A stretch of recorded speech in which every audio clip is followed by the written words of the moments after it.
شروع اللہ کا نام لے کر جو بڑا مہربان نہایت رحم والا ہے۔ جب آسمان پھٹ جائے گا اور اپنے پروردگار کا فرمان سن لے گا اور یہی اس کے لائق بھی ہے، اور جب زمین ہموار کر دی جائے گی اور جو کچھ اس میں ہے وہ اسے نکال کر باہر ڈال دے گی اور بالکل خالی ہو جائے گی اور اپنے پروردگار کے ارشاد کی تعمیل کرے گی اور اس کو لازم بھی یہی ہے، تو قیامت قائم ہو جائے گی۔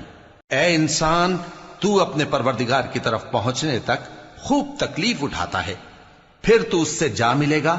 اب جس کا نامہ اعمال اس کے داہنے ہاتھ میں دیا جائے گا اس سے حساب آسان لیا جائے گا اور وہ اپنے گھر والوں میں خوش خوش واپس آئے گا، اور جس کا نامہ اعمال اس کی پیٹھ کے پیچھے سے دیا جائے گا تو وہ موت کو پکارے گا اور دوزخ میں داخل ہوگا۔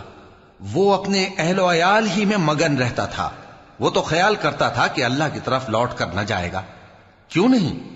اس کا پروردگار تو اس کو دیکھ رہا تھا۔ سو میں شام کی سرخی کی قسم کھاتا ہوں اور رات کی اور جن چیزوں کو وہ اکٹھا کر لیتی ہے ان کی، اور چاند کی جب وہ پورا ہو جائے، کہ تم لوگ درجہ بدرجہ ضرور چڑھو گے۔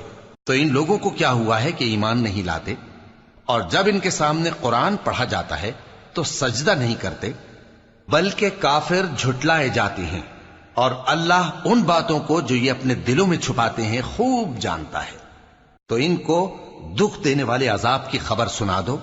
ہاں، جو لوگ ایمان لائے اور نیک عمل کرتے رہے ان کے لیے بے انتہا اجر ہے۔